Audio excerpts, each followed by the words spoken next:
Good Thursday morning. Well, it's nearly lunchtime, but it's definitely Thursday. Welcome to another episode of Martin's Koi Pond, and I'd just like to start off by saying thank you to the subscribers. We've now hit 300. So if you haven't subscribed, please think about it if you like the videos, and remember to hit the notification bell so you don't miss one. Now the water this morning looks lovely and crystal clear, so I thought I'd do a test actually to see if it was as good as it looked, if you see what I mean. Now the test kit I'm now using is the JBL Pro Scan, which tests nitrite, nitrate, GH, KH, pH, chlorine and CO2. Not with about CO2 because I'm not growing plants, so that's not an issue. Just annoying about that test kit that it doesn't do ammonia. I think it would be the perfect kit if it did, but I do have other ammonia test kits. So I can't actually show you a test because I have to use my phone to do the test through the app.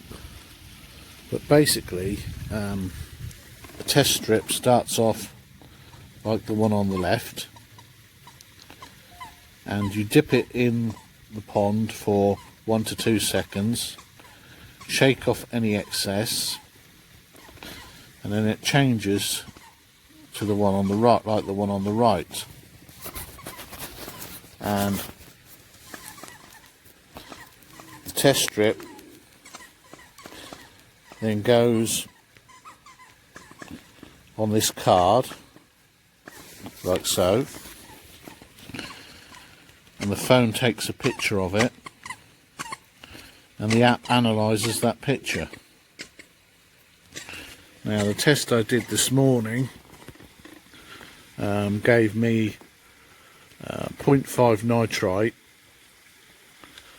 75 nitrates, 7 GH, 6 KH, 7.2 pH, 0.8 chlorine, and didn't really take any notice of the CO2.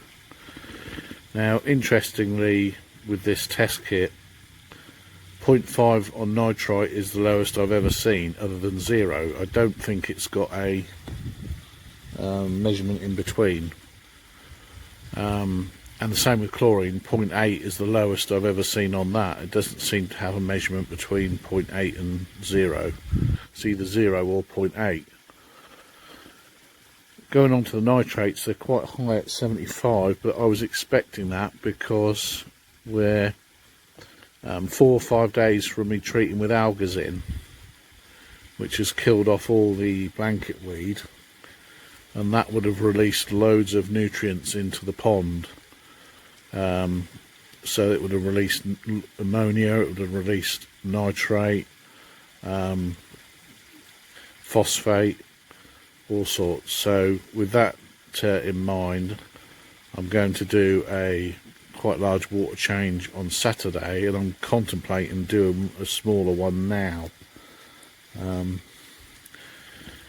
Regarding the chlorine, I topped up about 500 litres yesterday and forgot to put any fish protect in, so it just shows that even with my 6-stage dechlorinator, chlorine can still get in. So I'll put some fish protect in today, and that will get rid of that bit of chlorine. So anyway, back to you in the next clip. So the pond is 75 nitrate, 0.5 nitrite, 7 hardness and 6 KH, and pH 7.2, whereas out the tap 25 nitrate, 0.25 nitrite, 15 degrees KH. And as you can see, I did 2 tests on the tap water because I was so surprised by those results. And as you can see, they are identical. Well, the biggest surprise was that the GH was down to 14. It used to be up at 21. KH was still high at 15, but 25 nitrates out of the tap, 0.25 nitrite out of the tap. So my water changes are not really removing a great deal, which is why I tend to periodically top up with RO water, because with RO everything's took out and those values would be 0. So I think tomorrow's top up I may well get the RO out again and do a bit of topping up with RO water. But the tap water around here in West Norfolk is pretty shocking, to be honest. It always has been. It's always been a challenge for fish keepers. Certainly before RO became widely available, marine keeping and discus keeping was almost out of the window in this area, because we have so much to contend with out of the tap. But anyhow, we'll move on and catch you in the next clip. Well, good Saturday morning. Lovely day, a little bit of breeze, so it's not too warm. I'm not one for high temperatures, but it's definitely shorts and t-shirt weather. Pond is looking great. I've just taken out about 1,000 litres by doing 2 clean cycles on the pressure filter, and I'm now topping up with water through my inverted commas dechlorinator. I have put some fish protect in this time, so there shouldn't be any chlorine to affect the fish. Now, a couple of things. 2 or 3 people on yesterday's video I put out suggested I raise the pipe on the box filter so the water flow is going more on the surface. But I think I'm going to leave it, because I quite like the fact that where it is causing the debris to collect in a small area just here. Oh, sorry about my shakes.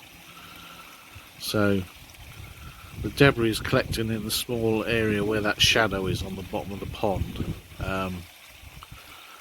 That makes it super easy for me to hoover, because I'm only having to hoover that one little area. And I'm also thinking that when I do eventually get the retro bottom drain, if I site it there, I may not even have to hoover. But we'll see. And the other point I was going to make is, it's 4 days since I changed food from the... Oh, sorry, I've really got the shakes today. From the... Evolution Aqua Premier or Premium, whatever it's called, to the Kingsland Koi Kasuri, and the foam has reduced by about 75%. Only little tiny bits of foam at this end of the pond now, and it's been like that for a couple of days. So I think there was something in that Evolution Aqua food that was causing it to foam. Funny enough, one of the other smaller YouTube channels like mine, Gifster Koi, I don't know if you've seen his channel, it's worth a look. I was talking to him via YouTube message, and he's just switched off the Evolution Aqua food and has noticed less foam as well, so there may be something in it. And there was one final point I wanted to make. Oh yes, it's 6 days since I've treated with the Colombo Algazin, and there is no green algae left in the pond. Everything has gone, totally gone. Absolutely great. That is a great little product. I shall be using that all the time. What I liked about it was, after putting it in, I could see the bottom of the pond again within 2 hours, so it really dissolves into the water, as opposed to some of the other products I've seen people use on YouTube that cloud the water for quite long periods. So yeah, well impressed with the algazin. Now I'm supposed to do a second treatment next weekend, which I will do, and I assume that just makes sure the stuff stays in the water and the blanket weed doesn't come back. So anyway, that's enough rambling on for now. Catch you in a bit. Welcome back, and it's Saturday afternoon and the pond looks like a bomb site. I sat thinking earlier how much it bugs me that the deep end, the right hand end, is about 4 inches lower than the left hand end, and that side's a lot higher as well, that far side. So anyway, I came up with an idea of using 4-inch breeze blocks. So I'm going to try and raise this near side and that right hand end by 4 inches, so that I can have a lot less liner visible and give the koi another 10 centimetres or 4 inches of what would be nearly 5 inches, to be honest, of depth. So I'll get back to you when it's all done, which may well be tomorrow, because I'm going to take my time. I am not DIY savvy. It will not be the neatest job in the world, and it will not be perfect, but I will do to the best of my ability. So be back later. Good Sunday morning, and it's a beautiful Sunday here in Kings Lynn. And my pond adjustment has finished it last night in the fading light, and I filled the pond this morning. So I'll explain what I've basically done. I've basically raised the right hand end and this near side by 4 inches, so that the water could be right up to the shower. At that end, the water used to be 4 or 5 inches below the end of the shower.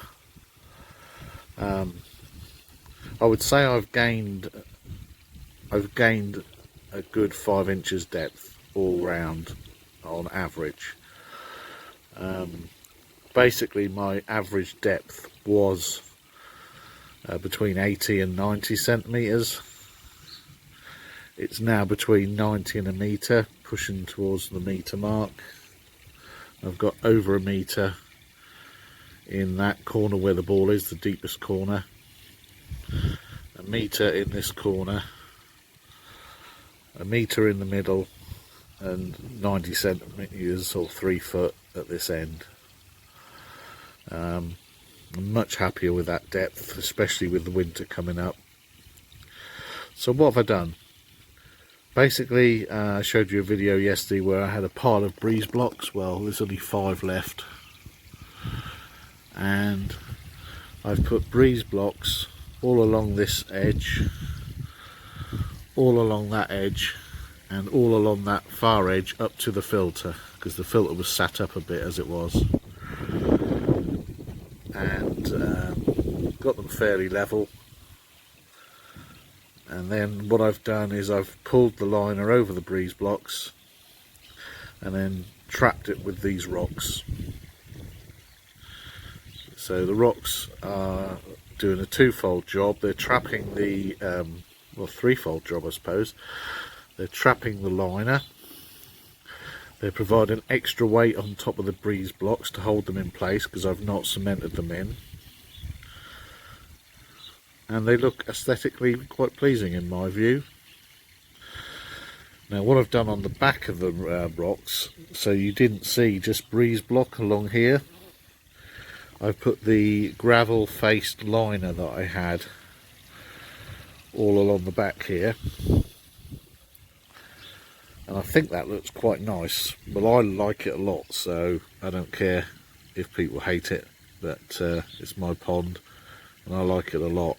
And then my grandson, who's 11, did all the stones for me, and he did all the stones here as well. So I gave him a bit of pocket money for helping out.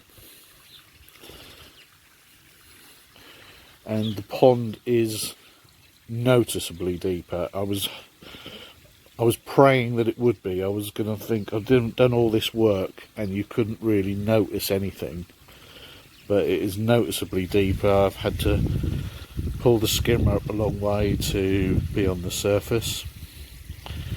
And something else that's noticeable is lack of foam, because the water's not dropping so far now from the shower.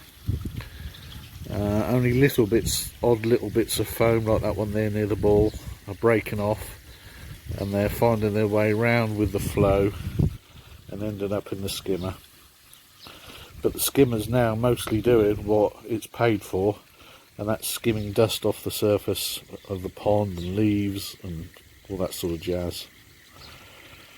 But yeah, really happy with it. I'm going to give a bit of a distant view of it. So I now have a slightly raised pond.